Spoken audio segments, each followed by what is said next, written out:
హరి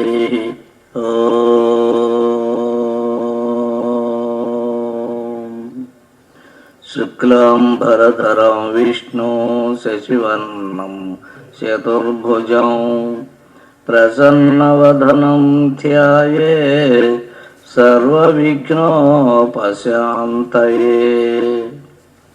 గురుబ్రహ్మా గురుర్విష్ణు గురుర్దేవో మహేశ్వర గురుర్ సాక్షాత్ పరబ్రహ్మ తస్మై శ్రీ గురవే నమః.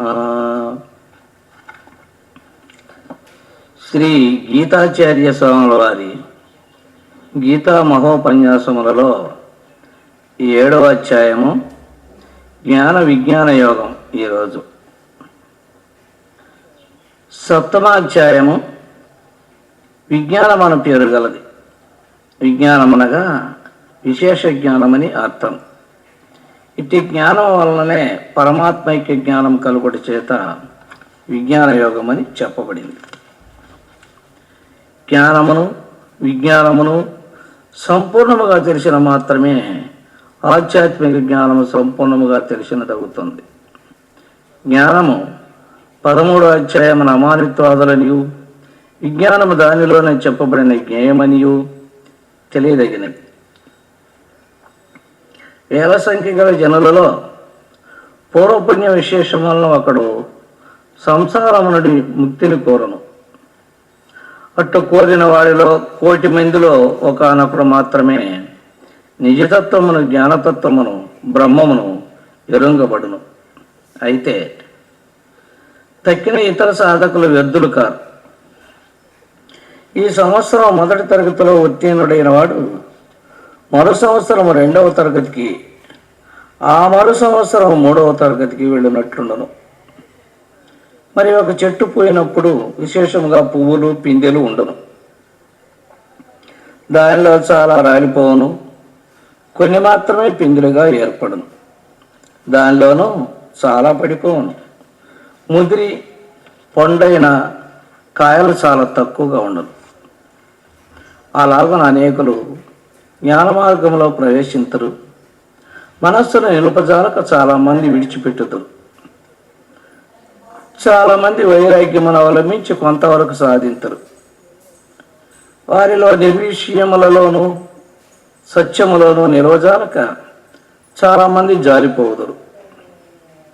కట్టకడకు శరీరాంతం వరకు అనుష్ఠానము విడుకయుండి జ్ఞానము కలిగి మోక్షం పొందేవారు చాలా అరుదుగా ఉందరు. అయితే మొదటి తరగతిలో చేరిన వారు 2 చెడరు. శ్రీ తిరుపతి వెంకటేశ్వర స్వామి వారి కొండ ఎక్కిన వారిలో కొందరు 1-2 కొండలు ఎక్కిన తర్వాత రాత్రి అయిన చోచట మండపములో పండుకొని ఉదయం మరలా అచ్చోటు నుండి ప్రయాణం చేసిన చాలను. అలాగన 4-5 కొండలు ఎక్కిన వారు రాత్రి అచ్చట పండుకొని మరో రోజు అచ్చోటు నుండి ప్రయాణం చేసిన చాలను. ఆ విధంగా 7 కొండలు దాటి ముక్తి స్థానముకు పరమాత్మను పొందవచ్చును. కావున సప్తభూమికలలో ఈ జన్మమున ఎంత దాట కలుగునో మరలా జన్మము నుండి అచ్చటి నుండి ప్రయాణం చేసిన చాలను. అయితే ఒక్కొక్క భూమికను దాటు వారికి మరుజన్మలో ఇప్పటికన్నా శ్రేష్టముగా జన్మమును జ్ఞానమును కలుగును. ఎన్ని కొండలెక్కిపోయానో వాడు మరో రోజు క్రింద నుండి ఎక్కనవసరం లేదు. అలాగున ఈ జన్మలో సప్తభూమికలు ఎంతవరకు దాటినో మరు జన్మలో అచ్చట నుండి వెళ్ళినా చాలును. భగవంతుని జడ ప్రకృతిని భగవంతుని చేతన ప్రకృతి ధరించుతున్నది. అనగా చేతన ప్రకృతి చే జడ ప్రకృతి నడపబడుచున్నది. పై చెప్పిన మిథ్యాది అష్ట ప్రకృతులను జీవ చైతన్యము నడుచుండను. అది ఈశ్వరునకు సంబంధించినది. జీవుడు ఈశ్వర అంశుడు, శుద్ధ చైతన్య స్వరూపుడు. సువర్ణ రజిత పగడ తులసి రుద్రాక్షాది పూసలు రక్త కృష్ణ శుక్ల పీత వర్ణములలో కూడినవైనను ఒకే దారములో కూర్చబడినట్లు చేతనాచేతన స్థూల సూక్ష్మ కారణ ప్రపంచములన్నీ పరమాత్మలో కూర్చబడినవి. సర్వములను అంతర్యామి ఉండవాడు సర్వేశ్వరుడు. ఇచ్చట ద్వైతాద్వైత విశిష్టాద్వైతములో రహస్యము తెలుసుకునదగి ఉన్నది. భగవంతుడి జలములో రసరూపముగా వ్యాపించి ఉన్నాడు. ఇది అద్వైతేతరులు చెప్పిన అర్థం. అద్వైతులు జలము రసము వేరు కాదని చెప్పుతారు. చంద్రసూర్యులలో ప్రకాశ రూపుడై సర్వేశ్వరుడు వ్యాపించి ఉన్నాడని అద్వైతేతరులను, ప్రకాశము వినా చంద్రసూర్యులే లేరని అద్వైతులను, వేదముల యందు ప్రణవరూపముగా పరమాత్మ వ్యాపించి ఉన్నాడని అద్వైతేతరులను, ప్రణవము నుండియే వేదములు పుట్టినవని అద్వైతులను చెప్పెదరు. పల్లవ పుష్పాదులతో వేరువేరు రూపముగా వృక్షాదులు కనిపించును. అది బీజము నుండి పుట్టెను. బీజము విన ఎట్టు వృక్షము లేదో అట్లే సూక్ష్మరూపములకు శబ్ద స్పర్శ రూప రస గంధముల యొక్క వికాసమే. ఆకాశము, వాయువు, అగ్ని, జలము, పృథ్వీ యుగలు. సామాన్య దృష్టి గల వారికి సర్వేశ్వరుడు పై చెప్పిన అన్నిటిలోనూ వ్యాపించి ఉన్నాడు అనిన సులభముగా గ్రాహ్యమగు. అంతయ్యను భగవన్మయమని శుద్ధమైన మనస్సుతో ఆలోచించిన మాత్రమే గోచరము కాగలదు. కావుననే ఈ అధ్యాయమునకు విజ్ఞాన యోగమని నామకరణము చేయుటకు కారణమైనది. పై చెప్పిన ప్రకారం భూమి యందు గంధరూపముగా పరమాత్మ వ్యాపించి ఉన్నాడని అద్వైతేతరులను, గంధము వినా భూమి లేదని ద్వైతులను, అగ్ని యందు దీప్తి రూపంగా పరమాత్మ వ్యాపించి ఉన్నాడని అనిన్ని అద్వైతేతరులను, దీప్తి వినా అగ్ని లేదని అద్వైతులను, సమస్త భూతములందు పరమాత్ముడు జీవరూపముగా ఉంటున్నాడనియు, జీవకోట్ల మేలు కొరకు తపస్సు చేయవారంలో తపోరూపముగా భగవంతుడే ఉంటున్నాడనియు తెలుపడమైంది. ఎట్టివారికైనాను ధర్మ విరుద్ధమైన కోరిక కూడదు. ధర్మబద్ధమైన తన వస్తువును సంరక్షించుట దోషం కాదు. అది కోరికలో చేరదు. అలాగున ధర్మ విరుద్ధముకు సుఖము కూడదు. ధర్మ విరుద్ధముగాని సుఖము అనుభవింపవచ్చును. ఈ జనులందరూ సత్వరజస్తమో గుణములతో కూడి ఉండటచే ఈశ్వర తత్వమును తెలుసుకొనలేక ఉన్నారు. సత్వగుణము కూడా మోహమును కలుగజేయనని తెలియదగును. సత్వగుణము కూడా నశించి విశుద్ధ తత్వములో తురియమందుండు జీవన్ముక్తునికే ఈశ్వర స్వరూపము బోధపడగలుగును. సముద్రము దాటుటకు అశక్యమైనను ఓడను ఆశ్రయించిన వారు ఏలాగున ప్రయాసము లేక దాటుచున్నారో అలాగున పరమాత్మని శరణబొందిన వారికి, లేక సమస్తమును పరమాత్మనికి అర్పించిన వారికి, లేక ఆత్మను పరమాత్మలో ఐక్యపరిచి ధ్యానించే వారికి మాయా సముద్రమును దాట ప్రయాసము లేదు. అసత్య, హింస, విషయేచ్ఛకు మొదలగు అసుర గుణములున్న వారు దైవమును భగవంతుని పొందచాలరు. వీరు నలుగురు పాపులు కారు. ఆపత్కాల మన భగవంతుడే రక్షకుడని తలచి దుఃఖ విమోచనం కొరకు సర్వేశ్వరుని ప్రార్థించిన వారు కనుకనే పుణ్యాత్ములని చెప్పడమైనది. భగవంతుని జ్ఞానము కావాలనని, లేక మోక్షము కలుగవలనని కోరిక కలిగి భజించుట కూడా కామ్యముతో కూడినది కదా అని కొందరు చెప్పుదురు. అది సర్వ కోరికలు నశించిపోవాలని కలదగుడిచే అది కోరికతో కూడినది కాదు. మరి ఇతర కోరికలు ఏమీ కోరక కేవలం ఈశ్వర సాక్షాత్కారం కోరుట చేతనే భగవంతుడిపై వానికి మిక్కిలి ప్రీతి కలిగి ఉండటి చేత భగవంతుడును అట్టి పరమభక్తునిపై మిక్కిలి ప్రేమ కలిగి ఉండనని చెప్పబడినది. జ్ఞానమే సర్వోత్కృష్టమైనది. అట్టి జ్ఞానమేదనగా ప్రజ్ఞానం బ్రహ్మ అను మహావాక్యముచే బోధింపబడిన దగ్గుతుంది. జ్ఞాని అయిన వాడు పరమాత్ముడే తన ఆత్మగా వెలుగుచున్నాడని బోధము కలవాడవుడి చేత ఆత్మయు ఈ జగత్తంతయు కేవలము శ్రీమన్నారాయణమయముగా భావన చేయుచున్నాడు. మరి జ్ఞానులపై సర్వేశ్వరునకు ఎక్కువ ప్రీతి కలదు. కావుననే జ్ఞాని నా ఆత్మస్వరూపుడని చెప్పబడినది. అంతయు విష్ణుమయం, బ్రహ్మమయం, శివమయం అను జ్ఞానము గల మహాత్ముడు లభించుట చాలా ప్రయాసము, అరుదు. అట్టి మహాత్ముడు మిక్కిలి దుర్లభుడని భగవంతుడే స్తోత్రం చేసెను. కావున ఎవరెవరు తమ గొప్ప జ్ఞానులుగా తలంచున్నారో వారికి ఆత్మసాక్షిగా ఇదంతయు భగవన్మయముగా అనుభవము కలిగినదా అని యోచించుకోనవలేదు. ఆత్మానుభవము చాలా ముఖ్యమైనది. మానవులు అనేక ప్రాపంచిక సుఖముల కోరికలను సాధించుట కొరకు అనేక దేవతలను ఆరాధించుట వలన సాక్షాత్ సర్వేశ్వర జ్ఞానము లేక ఆత్మ సాక్షాత్ స్వరూప జ్ఞానము లేని వారవుతున్నారు. కోరికలిచ్చే ఇతర దేవతలను ఆరాధించటం వలన ఆత్మస్వరూప జ్ఞానమును పోగొట్టుకొనుచున్నారని, ఆ కోరికలను తానే సఫలము చేయుచున్నట్లును స్థిరపరచినట్లును చేయుచున్నానని చెప్పడమైనది. జీవుల సంస్కారములు అనుసరించి కోరికలు కలుగుచుండను. అట్టి స్థితిలో వారికి అవే సరిపడను. ఒక మహారాజు కుమారుడు బాల్యావస్థలో ఆట వస్తువులనే కోర్చుడరు. అప్పుడు వానికి అది ఇచ్చిననే సంతృష్టి కలుగును. లేక ఆ తడుమన ఒక గవర్నర్ స్థానమని ఇచ్చేదనను అంగీకరింపడు. ఇదే జన్మాంతర సంస్కార ఫలమని గుర్తిరింగవలెను. ప్రభుత్వోద్యోగులు తమ క్రింది పని వాళ్లకు వారి వారి పనులకు కూలిని ఇచ్చుచున్నను.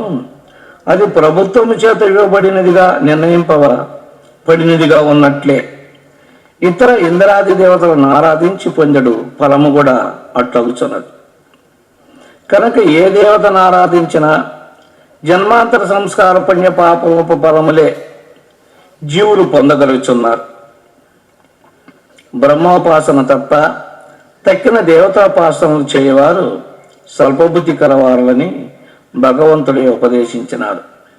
సర్వేశ్వర భక్తి బ్రహ్మప్రాప్తికి సాధనమగుచున్నది. తక్కిన దేవతలను ఉపాసించేవారు ఆయా దేవతల లోకమును ఫలమును మాత్రమే పొందుచున్నారని, అన్నియు అశాశ్వతములు సాక్షాత్ శ్రీకృష్ణదత్తము సర్వోత్తమము పరబ్రహ్మ స్వరూపమని తెలుసుకున్న జాలని మలిన బుద్ధి గలవారు శ్రీ దేవకీదేవి వసుదేవులకు పుట్టిన ఈ కనిపించడు మానవ స్వరూపముగా తలంతరు. సర్వేశ్వరుడు తనచే కల్పింపబడిన యోగమాయాశక్తిచే ఆవృతుడై ఉండుటచే అందరూ చూడజాలుకున్నారు. ఎవని యొక్క ఆవరణము నశించిన తన ఆత్మస్వరూపమును దర్శింపశక్తి కలుగును వాడు ఆ సర్వేశ్వరుని నిరావరణముగా చూడగలగును. తన శరీరమును చూడజాలని గుడ్డివాడు ఇతర శరీరములు నెట్టు చూడజాలడో అట్లు తన శరీరమును చూడనేత్రము గలవాడు ఇతర శరీరములు అన్నిటినీ ఇట్లు చూడగలుగును. ఇది దీని యొక్క రహస్యం. ఇది జ్ఞాన మార్గం. ఇక భక్తి మార్గం ఒకటి కలదు. పరద లోపల నుండి రాణివాసము గల వారిని ఇతర పురుషుడు చూడజాలకపోయినను తన బిడ్డలకు ఎల్లప్పుడూ అడ్డు లేకనే వచ్చి చూచిపోవటకు ఎట్లు అనుకూలముండనో అలాగున పరమభక్తులకు భగవంతుడు అడ్డు లేకనే ప్రత్యక్షముగా చూడదగిన వాడని గ్రహింపవలెను. ఇది నా స్వానుభవం. ఎందువలన అని గీతాచార్య స్వాముల వారు చెప్పినారు. ఎందువలన భగవత్ సాక్షాత్కార జ్ఞానం అందరికీ కలుగుట లేదో, ఎందువల్ల భవబంధ విముక్తి పొందుట లేదో అది నిరూపింపబడింది. అది ఇచ్ఛాద్వేషములు, సుఖదుఖములు, రుచి అరుచులు, శత్రుమిత్రులను ఈ ద్వంద్వములలో తగిలి ఉండునందుచే అవి బంధరూపములుగా పరిణింపబడుచున్నాయి. వానిని ఆత్మజ్ఞాన ఖడ్గంచే ఛేదించిన భవబంధ విమోచనము కలుగును. అట్టి స్థితి తనకు కలిగినదా అని ప్రతివారును ఆలోచించుకునినా చాలు. అప్పుడు ఎందుకు మోక్షము కలగలేదు, భగవద్దర్శనము ఎందుకు కలగలేదు, మరి ఒకరిని అడుగకయే తన ఆత్మ నుండి స్పష్టముగా సమాధానం లభించను. ఇచ్ఛాద్వేషములే మోక్ష ద్వారం యొక్క 2 తలుపులు, వీనిని తెరవవలెను. ఏది అయినా ఒక బ్రహ్మచర్య వ్రతము కానీ, అనుష్ఠాన వ్రతము కానీ, అహింసా వ్రతము కానీ, సత్యవ్రతము కానీ, ఆహార నియమం కానీ ఏర్పరచుకొని బ్రహ్మనిష్ట చేయను ఆరంభించిన అప్పుడప్పుడు వ్రతభంగము కలిగిన తన నిష్ట పూర్తి కాకపోవటకు కారణము దీని యందు తెలుపడమైనది. అట్టి వారి అంతఃకరణలో జన్మాంతర పాపము నశింపలేదు. అట్టి పాపం ఎట్టు నశించుననగా పుణ్యకర్మల చేతనే నశించను. మలిన వస్త్రమందు కానీ కొత్త వస్త్రమైనను గంజి పిండి మొదలైనవి కలిగి ఉండిన కానీ ఉతికి శుభ్రము చేయక రంగులు అద్దిన నీటిలో తడిపిన వెంటనే ఎట్టు రంగు వదిలి పోవడం, అలాగను ఆత్మశుద్ధి లేని వారి నియమములనియు నిలుగుని పోచడరు. మరియు మట్టి గోడ పైన సిమెంటు పూత వేసిన నీళ్లు తడుపు వరకు గట్టిగా ఉండను. నీళ్లు తడిపిన వెంటనే మట్టి కరిగి సిమెంటును త్రోసి వేయించడం. పచ్చి ఇటుకలతో కట్టిన గోడకైనను అదే గతి సంభవించను. కాలిన ఇటుకలతో కట్టిన గోడ అయినచో నీరుచే ఎంతకంతయో తడిపినను అంతకంతకు బలం అధికరించనే కానీ గోడ నుండి సిమెంట్ వదిలిపోదు. పుణ్యకర్మలచే ఆత్మశుద్ధి కలిగిన వారి వ్రతములకు ఎంత హాని కలిగినను అది అంతకంతకు బలపడనే కానీ సడలుటైను అనునది కలుగనే కలుగదు. ఈ తత్వము తెలుసుకున్న కొందరు వేదాంతలు పుణ్యకర్మలను ఆక్షేపించుకొని తత్వవిచారణ చేయవలని చెప్పుచుండో వారి స్థితి ఏమగునో తెలుసుకొనవచ్చు. మరణకాలములో ఇంద్రియములకు వికారములు కలుగుట సహజము. అయినను పరమాత్మ మనస్సును ఐక్యపరిచిన వాళ్లకు అట్టి విషమస్థితిలో కూడా ఆత్మజ్ఞానము, భగవద్భావము మరుపుగలుగు నేరదు. ఒకవేళ వీడు మరచినను భయపడనక్కర్లేదు. భగవంతుడు వీనిని మరచుటలేదు. ఇక నేమి కావాలను? దేహమనుడి వియోగము కలిగిన వెంటనే పూర్వము కలిగి ఉండు ఆత్మభావములో ఉండునని తాత్పర్యము. అది యజ్ఞాదులను గురించి 8వ అధ్యాయమున తెలుపబడును. 7వ అధ్యాయ సారాంశం. ఈ 7వ అధ్యాయములో శ్రీ భగవానుడు పలుకుతున్నాడు, అర్జున, నీ స్వరూపము ఎటువంటివి? సర్వ విధముల నా శరణాగతుడవై ఫలమును గ్రహింపక నా యందు మనస్సును నిలిపిన నా పూర్ణ స్వరూపమును నిస్సంశయముగా తెలిపిదను వినుము. నా యందు భక్తి లేనిచో నా జ్ఞానం కలుగుట దుర్లభం. ఎవడో ఒకడు యథార్థముగా తెలుసుకొనగలుగుతున్నాడు. ఈశ్వరతత్వమును నిరూపించగోరి ముందుగా ప్రకృతిని వర్ణించున్నాడు. భూమి, జలము, అగ్ని, వాయువు, ఆకాశం, మనస్సు, బుద్ధి, అహంకారమును 8 విధములుగా నా మాయాశక్తి విభజింపబడినది. ఈ ప్రకృతిని అపరము, నికృష్టము, జడమునుగా ఉన్నదని గ్రహింపము. దీనికంటే వేరొక పరాప్రకృతి, జీవస్వరూపమునకు ప్రకృతియే జగత్తును ధరించుచున్నది. జడ ప్రకృతి దేహరూపమున, చేతన ప్రకృతి దేహమును ధరించి జీవుడనబడుచున్నది. ఈ 2 ప్రకృతులు నా నుండి కలిగినవే. సమస్త జగత్తునకు, సృష్టి ప్రళయములకు కారణభూతుడను నేనే.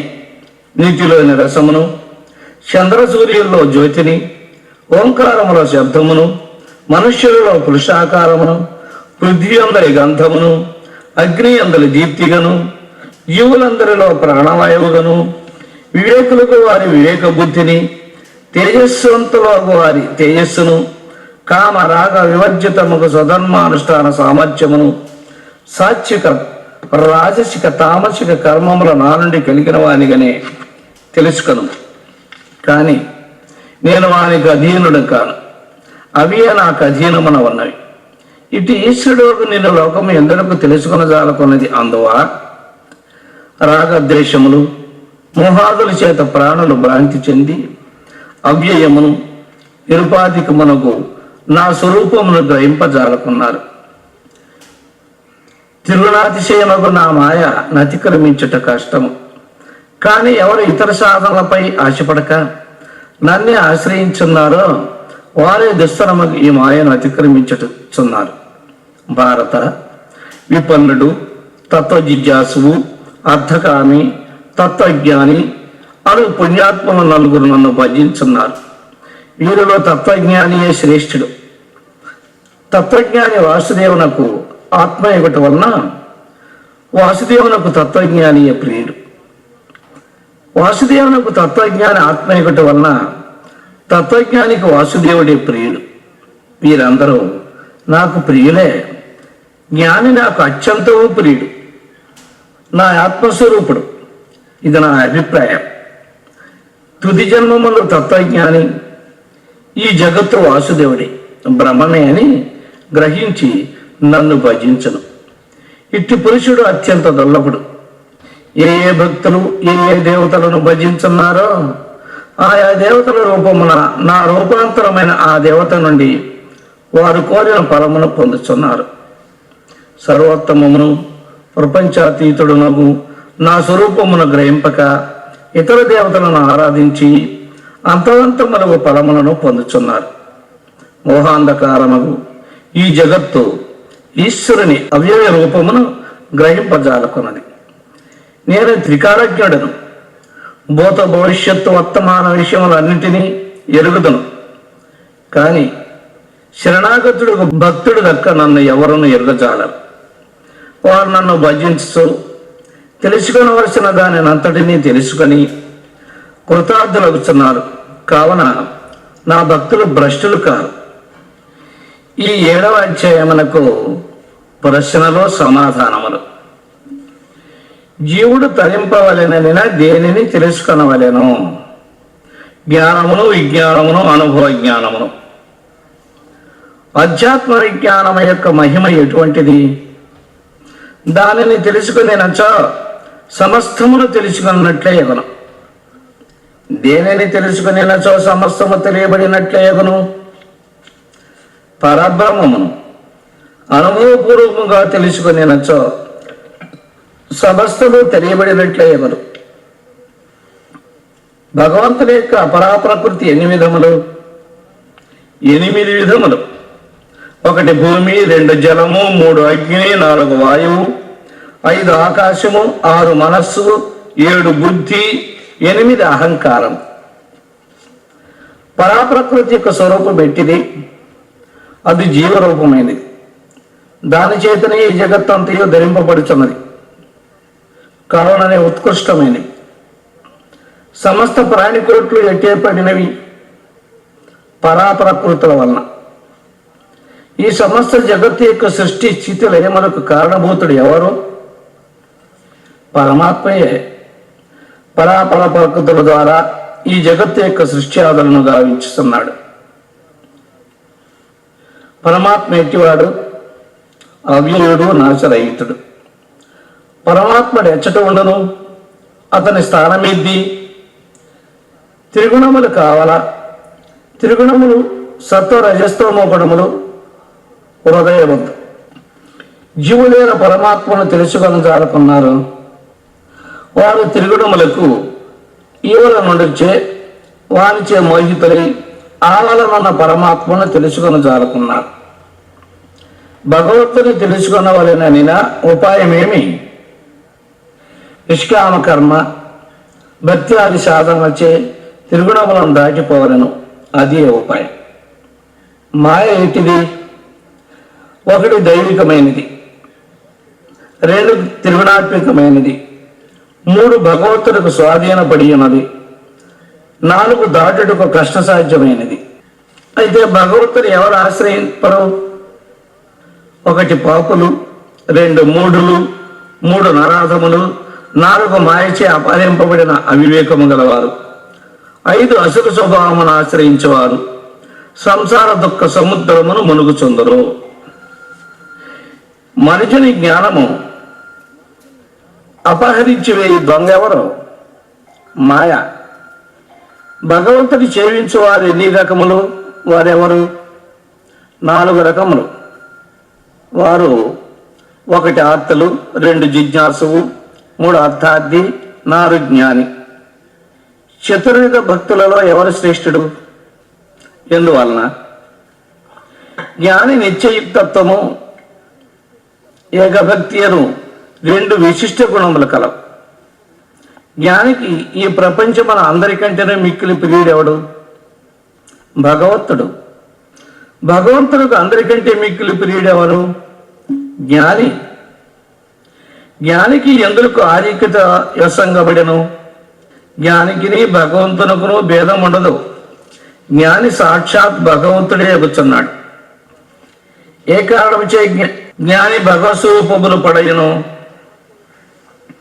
అతడు తన మనస్సును చక్కగా నిగ్రహించి ఆత్మయందు స్థాపించి ఆత్మనే పరమగతిగా నుంచి అందే స్థితుడై ఉండినందువలన జీవుడు మోక్షమును ఎప్పుడు పొందగలడు? జ్ఞానవంతుడైనప్పుడు. జీవుడు జ్ఞానం ఎప్పుడు పొందును? అనేక జన్మలందరి శుభప్రదమచే కట్టకడకు ఒకానొక జన్మ ముందు పొందను. జ్ఞాని ఎట్టి భావము కలిగి ఉండను? అంతయు వాసుదేవమయము, భగవన్మయం, ఆత్మమయం అనుభావన కలిగి ఉండను. లోకములో మహాత్ముడు అనదగిన వాడెవడు? జ్ఞానియే. జ్ఞానం లోకంలో ఇదిగా ముందురా ఉండరు. ఏ ఒకానొకడు అట్లుండను. వారు మహాదుర్లభులు. జ్ఞాని ఎగునా కాదా అని పరీక్షించటకు ఉపాయం ఏమి? అతని దృష్టిలో అంతయు వాసుదేవమయముగా ఉన్నదా లేదా అని తెలుసుకుని చాలును. జీవుని యొక్క జ్ఞానమును అందించివేయనది ఏది? కోరికలు, విషయాశలు. కోరికలు ఎట్లు కలుగుతున్నవి? జన్మాంతర విషయ సంస్కారములచే. జన్మాంతర సంస్కారములచే మనుషుడు ఏమి చేస్తున్నాడు? జ్ఞానమును పోగొట్టుకొని పరమాత్మను విడిచిపెట్టి ఇతర దేవతలను ఆరాధించున్నారు. ఇతర దేవతలను ఆరాధించేవారు పొందు ఫలం ఎటువంటిది? నాశవంతమైనది, అంతము కలదు. నాశవంతముకు ఫలమునకై ప్రయత్నించేవారు ఎట్టివారు? అల్పబుద్ధి గలవారు. విజ్ఞుడుకు వాడు ఏమి చేయవలెను? శాశ్వత మోక్ష పదవి నాశంగా పరమాత్మనే ఆశ్రయించవలెను. భగవంతుడు అందరికీ కనిపించడం లేదు. యోగమాయచే కప్పబడి ఉండటం వలన భగవత్స్వరూపుని ఎవరు తెలుసుకుని జారుకున్నారు? అజ్ఞానులు భగవంతుని చుట్టూనున్న మాయారూపము గల ఆవరణను వారు ఛేదింపలేరు గనుక సుఖదుఖాది బృందం వేణి నుండి ప్రాదుర్భవించను. ఇచ్ఛాద్వేషముల నుండి సమస్త ప్రాణులు అజ్ఞానములు ఎప్పుడు పొందుతున్నవి? పుట్టుకతోనే. పాపం ఎట్లు నశింపగలదు? పుణ్యకార్యములచే. భగవానుని ఎందుకు ఆశ్రయింపవలెను? జన్మ జరామరణ రూప సంసార బంధు విముక్తి కొరకై ఆశ్రయింపవలెను. భగవత్ప్రాప్తి ఎట్టు కలగలదు? స్వప్రయత్నముచే తాను స్వయముగా ఆధ్యాత్మిక సాధనలను అభ్యసించుడిచే. 7వ అధ్యాయము ఫలం. పూర్వకాలమున పాటలీపుత్రమగు నగరమున శంకుకంఠుడున్న బ్రాహ్మణుడు ఉన్నాడు. అతడు తన బ్రాహ్మణ వృత్తిని విసర్జించి నిరంతరము ధనార్జన తత్పరుడై కాలము గడుపుచుండెను. ఒకనాడు అతడు తన బంధుమిత్రాదులతో కూడి మరి ఒక గ్రామమునకు పయనమై పోచుండ మార్గం మధ్య ఒక సర్పముచే కరవబడి మరణించాడు. తదుపరి అతడు సర్పమై పుట్టి పూర్వజన్మ ధనాశ సంస్కారముల దాగి ఉండుచే దాని ఇది వరకు భూమిలో దాచి ఉన్న నిధిని సంరక్షించుచు ఒకనాటి రేయి తన కుమారులకు స్వప్నమున కనిపించి తాను వారి తండ్రినియు సర్పరూపమున తన నిధిని కాపాడుచున్నాననియు చెప్పాను. మరోనాడు ఉదయమున వారు నిద్రలేచి నిధి ఉన్న చోటిని త్రవదొడగా ఇంతలో ఆ సర్పము లేచి శివుడు అను కుమారునితో తన దీనదశ నుండి ఉద్ధరించవలెననియు భగవద్గీత 7వ అధ్యాయ పారాయణమే తనను సద్గతికి గురిపోగలదనియును వచింప పుత్రులు ఆ విధముగా చేసి తండ్రిని కడతెచ్చి అమృత పరిపూర్ణముగా గీత 7వ అధ్యాయమును పారాయణం చేసినచో జీవులను జన్మ జరా మృత్యు దుఃఖము నుండి అది విడిపింపగలదు. శంకుకర్ణుని తనయులు గీత సప్తమాధ్యాయమును పఠించుటచే తండ్రికి సర్పజన్మ వదిలిపోయి దివ్యత్వము లభించను. పుత్రులను తండ్రి ద్రవ్యమును దాన ధర్మములకు వినియోగించి సుచరితులై గీత సప్తమాధ్యాయమును నిరంతరము జపించచ్చు భగవదాజ్ఞను పొంది ముక్తులైంది. గీత సప్తమాధ్యాయ ఫలము మానవులు, పితృదేవతలు, సర్పాదులు కూడా ముక్తి పొందుతున్నారు.